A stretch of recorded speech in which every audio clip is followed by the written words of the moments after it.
Well, welcome to our next edition of Joe on the Job Site. Today, our guest is Steve Williams. He has done healthcare work in multiple areas across the country. And our discussion today is, as we've done in some of the past ones, how he got started, some of his mentors and favorite moments. We're going to talk about the job, the difficulties of his job, some particulars of hospital healthcare work. He's done renovations and new construction. Each one is unique. So, Steve, welcome. Thank you for coming today. I'm glad to have you as a guest, and you drove up here from Tampa for us today, and we appreciate that greatly. Well, I appreciate you having me, Joe. Give us a little insight on how you started your career in this industry, and some of the people that helped you come along. Well, it's definitely been a journey. I graduated high school and really college wasn't for me, and did a few little odd and end jobs. My whole family had been in the construction business and different levels of construction, building houses, steel work, concrete work, and so I decided that construction was going to be for me, and was finishing up high school, and my cousin was dating a foreman on a condo project up in the Panhandle, Excuse me. and and she mentioned my name that I was looking for work, and the next day I went Excuse over me. to the job site and met the guy, Mm-hmm.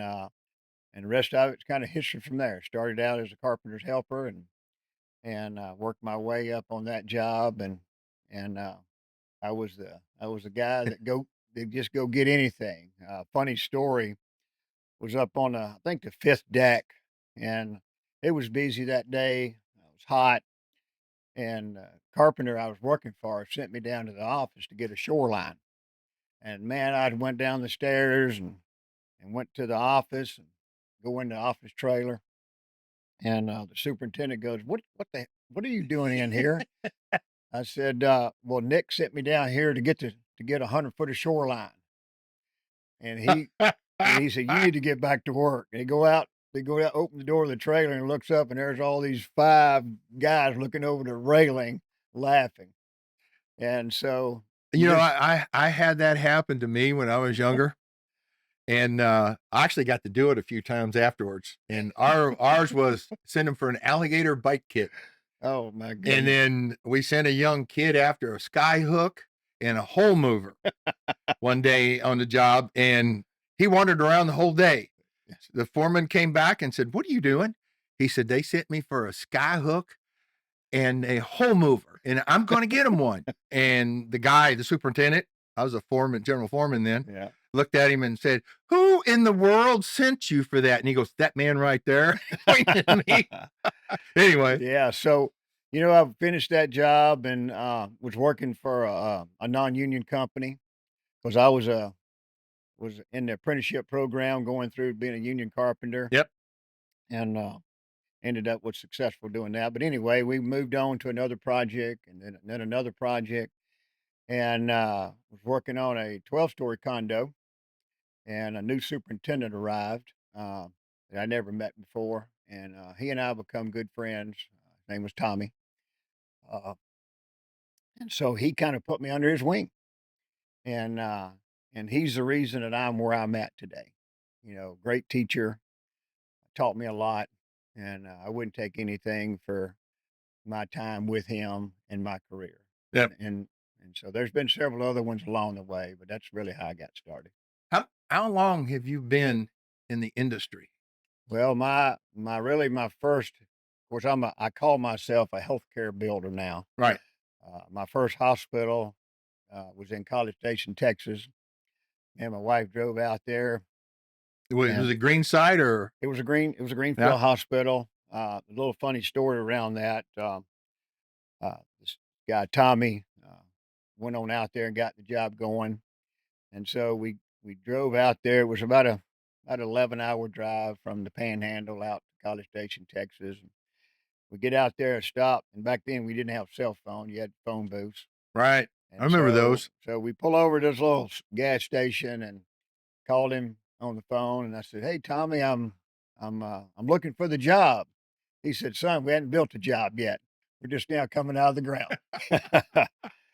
And so my first job was got out there early. It was like in August of '83, and spent the next 2.5 years out there. And then we made our way back to the Panhandle in Fort Walton Beach. And but College Station project is where my healthcare career started, and uh, and it just went on from there.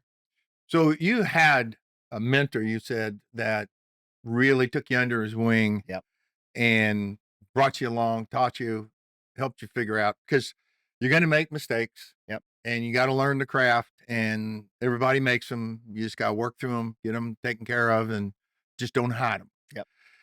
Would you're in your age now? How many years have you been in the total years in the industry from when you started to now? It's probably in the 40 range, 30, 38, 39 years, really, just in the industry itself. Right. Uh, but yeah, he was a great mentor.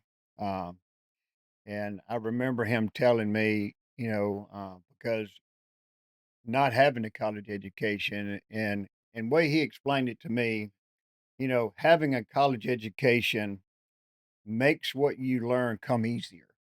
And so he told me, he said, you're going to have to work harder than anybody else on that job site. Uh, and if you do that, you know, everything will take care of itself. I agree with that. Yeah. I can relate to that myself. Yeah. The other thing he told me is, you know, you're going to have to be the first one at the job, and you're going to have to be the last one at the job. You're going to have to put the time in. You got to work hard. You got to study. You got to plan. And that philosophy has served me very well over the course of my career. Spent many hours after the team went home Yep. looking at the drawings to make sure I had a clear understanding ahead, Yep. understood what it was, and then asked the questions. Yep. Asked for help when I didn't understand something, and Well, and there's so many people in this industry that think they know it all. mhm, Nobody knows it all, and it takes different levels of people and skill sets to be a superintendent on a project. And and and a lot of superintendents have a lot of egos, and I learned a long time ago that that's wasn't my path. Tommy didn't have a big ego. He was very respected. People respected him. He can get more out of people than I could ever dream. And I saw him how he worked, and so I've so he taken wasn't a holler and a screamer. no, no, He was a talk. he was a talker, but when he talked, you listened and you wanted to listen, right? Because there are a lot of people that can talk, but you don't always listen to them. And he was one of those guys. By his by his knowledge of his experience. You wanted to listen to him. You Yeah, wanted to get his experience, yeah. and that's what I try to tell people. Coming up now is let's try to do more listening than we do talking. And that was one of the things, I worked with you on some projects, and you did the superintendent training for your company, Yeah, and I did it for 15 years at another company, superintendent training, yeah, and we were assigned mentors mhm, to check up on, talk to, evaluate, and help and learn, and the biggest thing we said was, "If you have a question, pick up the phone and call me, yep, and we'll talk." absolutely. And I've noticed, a lot of, on the project when I was with you that you shared that same philosophy that you learned from your mentor, you're passing it on to the team that's with you now. Right. Sometimes I've seen they didn't wanna listen, but Yeah. they, it works, and sometimes it takes a while to sink in, but it's good to be in your time and your career, the same thing that guy did for you, mentoring and bringing these other ones up. Yeah, because you want people to be successful if they truly bought into their job and their career. You you want them to be successful.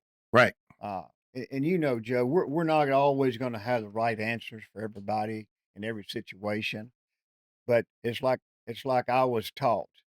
I'm gonna give you everything I got. I'm gonna tell you and give you my experience. whether you want to use it or not, that's up to you. Yes. And so I took that uh, and I ran with it, and that's what I do today.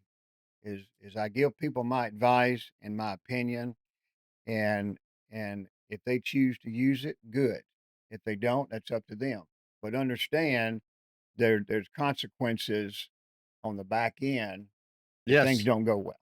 Right. And that's one of the toughest things for some of the people I've seen around is when you share information and advice and guidance with them, some of them don't want to take it, which you just said. But we're back to the point that we like to make with the teams is in this industry, you can be successful no matter where your education or what it is, but you have to put the effort in yourself. Absolutely. I look back on it. There's been many times that I felt like I wish I'd have went to college and got a college degree. Uh, but then I think back, I wouldn't take anything for what I've went through Yeah. and learned. Because I think college is important. I think, but there's so many real live things in the field that they don't teach people. You're Teach. gonna get yes. You can get the background in college, you Yep. can and then you gotta learn the field. Yep. And even if you come up without college, there's some kids that people that are not college, like you just said, you Mhm. weren't a college person. Right. I did college, made it through about 90 hours. Calculus kicked my butt, Yeah. but I didn't ever finish it. What I just didn't have what it took to be what I thought was out there and wound up in the industry that I'm in now. And like Yep. you, mentors and brought it up. So some of the projects you've done, what were some of your favorite ones that you worked on Oh boy. When I left College Station, Texas, in the type of the project? yeah. So when I left College Station from Greenfield, we went to a hospital, and it was a renovation and addition. And so I got exposed to working on an active campus. Those are fun. And those are fun. Lots of coordination. Lots of coordination, and I didn't really realize how much it was until the day came that I was asked to go run my own job. So all these experiences that I learned along the way, uh, started I had to start using them on my own because I didn't have the Tommy there with me. Yeah. So, but you asked me about some of my projects. And you know, adding to that, we talked about you have developed your project difficulty rating. Yes, yes. I'd like to hear some of that. Yeah, so, as I went on with my career in building renovations and additions, some of them were extremely difficult. So, I came up with a rating from 1 to 10 of a degree of difficulties, and I'd say most jobs are probably in the 5 range, you would guess, Yeah. but there has been several of them that have pushed the 9, 9.5 range. And there's been a few cases where some of those have beyond 10. Uh, I guess my favorite project was a hospital in Tampa. Of course, that's where I live now. There's been several of them uh, that I built a close relationship with president of the hospital. Mhm. Uh, And there's another one we always like to talk about is relationships and their importance. yeah, and so built that relationship with the administrator, president of the hospital, and and built like 5 jobs on that campus with that person, with our team, and, it was just a wonderful experience, in building relationships, and you mentioned, relationships are everything, uh, and more times than not, um, these owners and developers, they want the team. Right. They want the Steves, they want the Joes, they want the project managers. Those are the people that are out there building the job. A lot of times they don't really necessarily care what name's on the door, but we represent the companies that we work for. Right. Uh, we want them to we want them to be successful as well as we do, and we want them to get more work as well. So, this degree of difficulties developed it because working on active campuses up against the existing buildings and underground utilities, overhead utilities, and so Existing utilities existing moving. utilities, and so it becomes a partnership because owners and architects, they know what they want to build and they can draw it Right. and they can make it look good, but how you deliver that, and they don't always know what's underground. They hand you these sheets and documents of as built, and as built are only as good as the paper they're on. And so there's a lot of investigation that you have to do to validate that the as built are correct. Oh yeah. And They don't mean they're there. and they don't mean they're there. And there So might be something else that's not on there. yeah. So the current project that I'm working on in Tampa, is probably it's it's probably one of the most challenging just because of the underground utilities. Initially, that it was designed to be away from them, but they wanted more square feet. They wanted a bigger building, and we ended up having to build over the top of them and above them. Wow. Yeah. And so, in order to Was that a 9.5 on that one? that's a 9.5, if not a 10, in that scenario. Right. And so, these utilities are steam, condensate, medical gas, all underground. Then it turns and comes and goes overhead. This is a lifeline of the hospital. Which you cannot Yeah. And interrupt. and I tell people, you guys are out here in this heavy equipment, digging holes with track hoes, doing what you do, and you know how to do it. But understand that those utilities underground is affecting those patients up there in the hospital that are laying in beds, hanging by a thread to their life, depending on oxygen, depending on the cool air or the hot air or the steam to keep that hospital comfortable so those nurses and doctors can take care of those patients. And it So only it's absolute 100%. You can't you whatever it takes, don't break the line. don't break the line. And you also got to let people know in that facility directors and maintenance and the VPs of the hospital needs to know where you're digging around and how close you are to them. So you meet with them on a regular basis to Yeah, coordinate your time and where you're going to be and when, just to keep them in the loop. yeah, and I'd suggest that anybody that's working on these active campuses is to set up a weekly meeting, Teams call, in-person meeting, and communicate those things to those people. And number one, it gives them a comfort level that they know that you're looking at that stuff, you're conscientious of it, and that you have a plan to protect it. And if something goes wrong, what is the contingency plan to get it fixed as quickly as possible? Because at the end of the day, especially in healthcare work, we would not be doing healthcare work if it wasn't for patients. Right. And one of these days, you and I are going to be patients. Well, I hope nobody's digging outside when my turn Well, comes. you will never know that.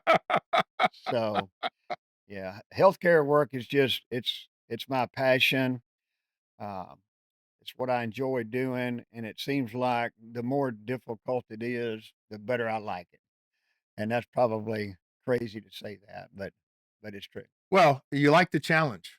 Yep. Uh, Most superintendents, when they get on a job, and I've seen this from you, is you look at the job, study it, assess it, you'll walk around, look, and you've built that job in your mind. You've made your own 3D model in your Yep. mind and how it's going to flow and what's going to put in. And then you're into the coordination, sharing the Hmm. path with the team, the owners, the architects, the field teams, your management staff, Yep. so that they know when to get the material here, to finish and complete areas, have the material for you so that you can get it. And a lot of times on some of these projects, it's on time deliveries and it's got Mhm. to come off the truck and go up because you don't have a storage laydown yard. Yeah. Well, and you mentioned the other part of the teams, and I've worked with superintendents and field people, and I hear them bashing the project management team and I tell them, be careful. Be careful about badging the other side of the house because it doesn't matter how good a superintendent you are or I am or anybody else out there. If we don't have the subs under contract, we don't have the material submitted and approved, and we don't have the material that we need when we need it, it doesn't matter how good we are. And so Yeah. that is the project management staff. And the end of that is if a superintendent isn't doing that part and it does come late, they're the ones in the field, the long hours trying to catch up. Exactly. So it's better to do the prep work up front with the coordination and the material with the staff. Yep. So you build that rapport with your project management team, your leadership team, and you're communicating, as you said, of what we need when we need it, and the logistic, bringing them into the logistics. So there's things that we need to buy, and everybody has thoughts and opinions, and there may be things that they have on their mind that we didn't think about as superintendents. Very true. So Very true. So in some of the projects you've done, and you mentioned this a little while ago about relationships in the teams. yeah. Um, there are multiple parts of relationships on a project, the owner, and you talked briefly about meeting with them weekly and talking to them and the discussions with the field team so you can get your material on time and the parts of the uh, developing the project all the way through and walking through with the team. Now, one of the things that happens when we're doing a project is we always have to deal with weather. Yep. We have to deal with the little challenges that show at us. Now, we understand it's gonna rain.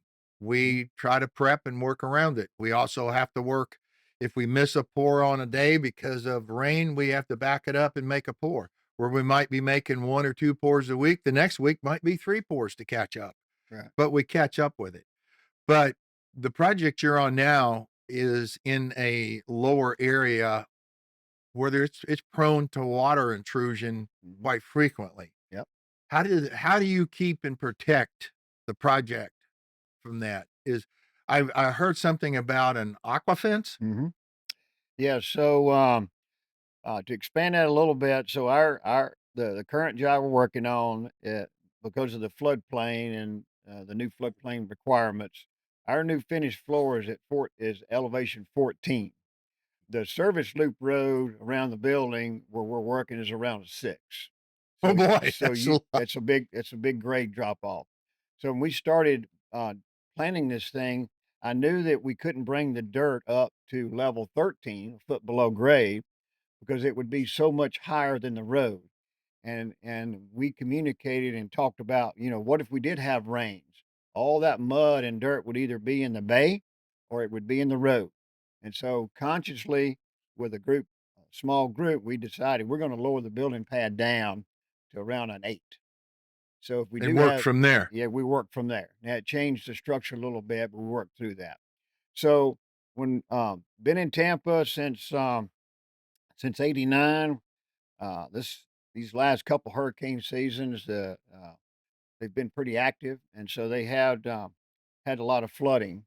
And so the hospital that we're working at has a basement in several of their buildings, and so uh, they found this company called Aqua Fence, and they put these things up around the loop road and around the front of the hospital to hold the water back.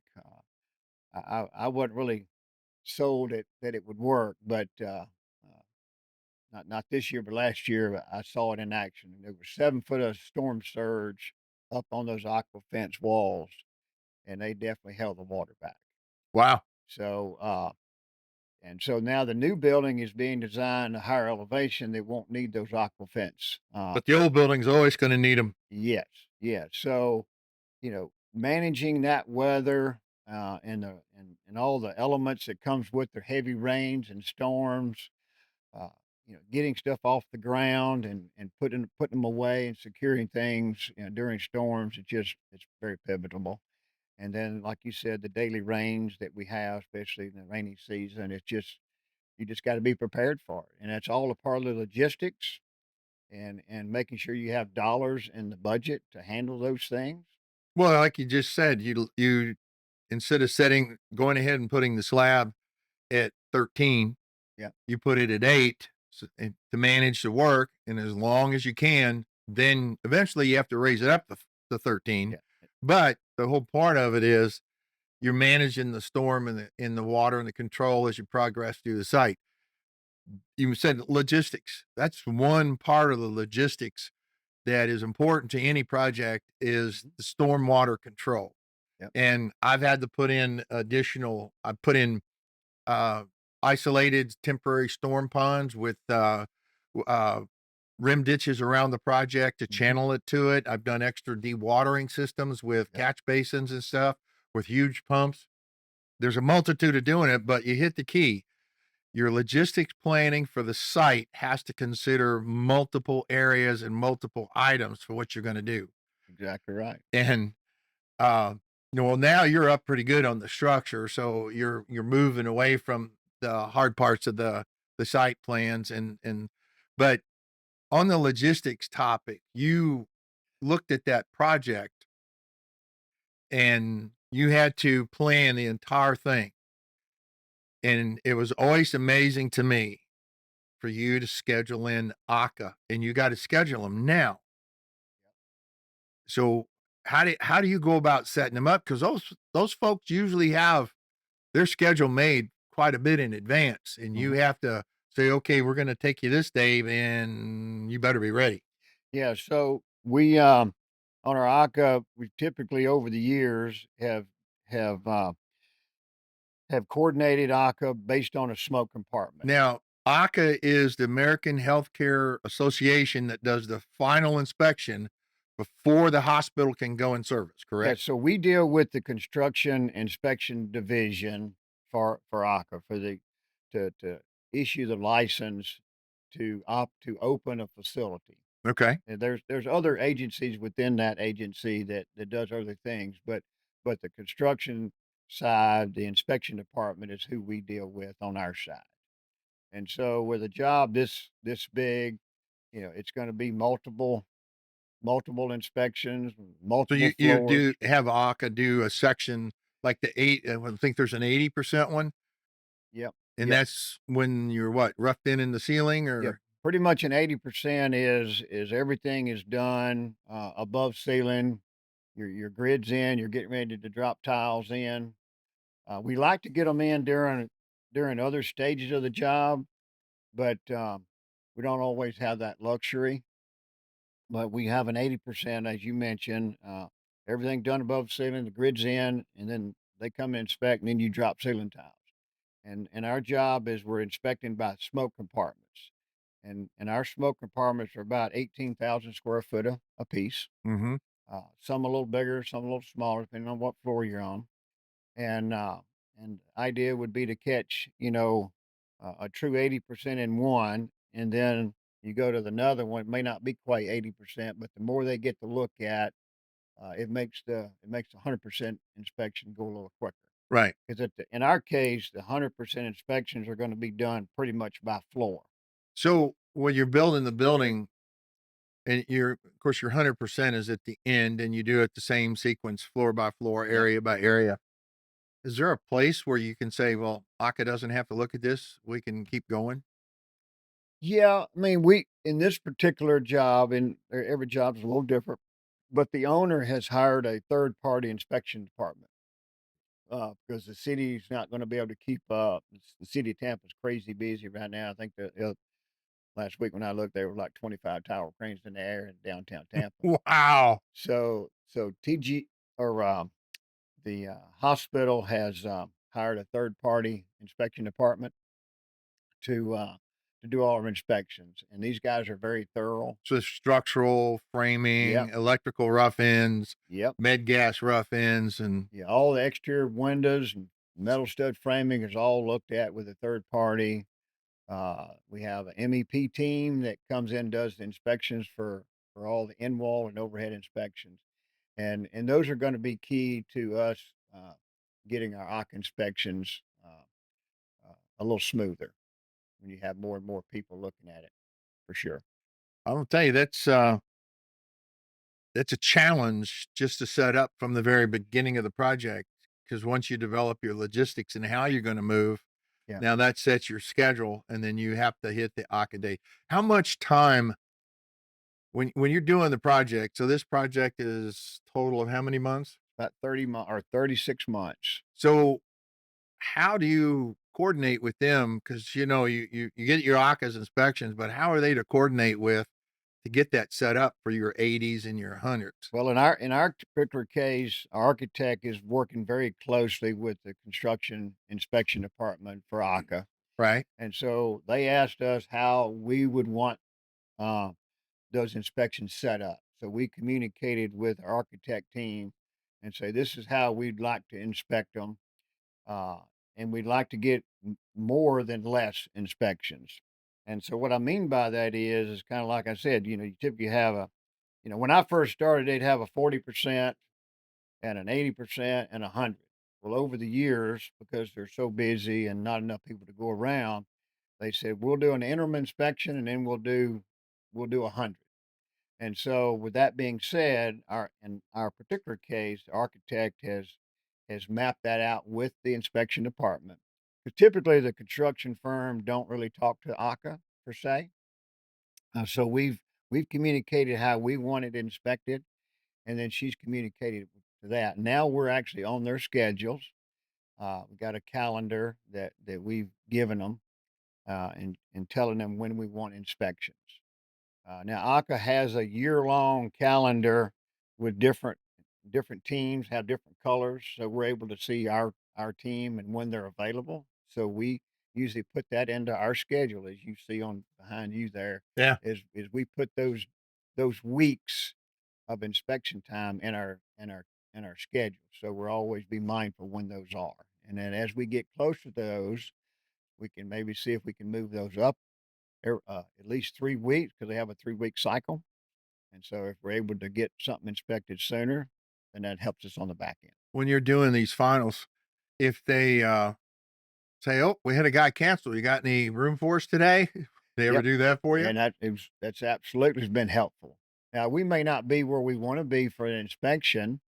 And that really only works for the interim inspections, the 80s, Yeah. because 100 is 100. They're the way I was always taught and brought up, 100 is 100. And that means when we walk out the door and approve you, you can roll patients in there. And Mm. so you have to be ready for that. Wow. Well, we're kinda at our time right now. As you can see, the sun's coming up over Yep. there, and, I always like to take the guest and do a little walk on the job site. Second pair of eyes is always good, and I'm sure you've from the past have learned that when you walk, you're looking for the job, not at the job. But sometimes another person will see things you've walked by or you haven't seen yet and bring it up. So we're going to take a break. Okay. Going to go out, walk the job. We've got stretch and flex. We got our morning superintendent huddle, foreman's huddle to do. I'd like for you to join us and give us your opinion and let you know what you think about the job. All right. So we're going to take a break. Thank you for now, and we'll be right back. We're going to go take care of a walk and our morning duties, and we'll see you shortly.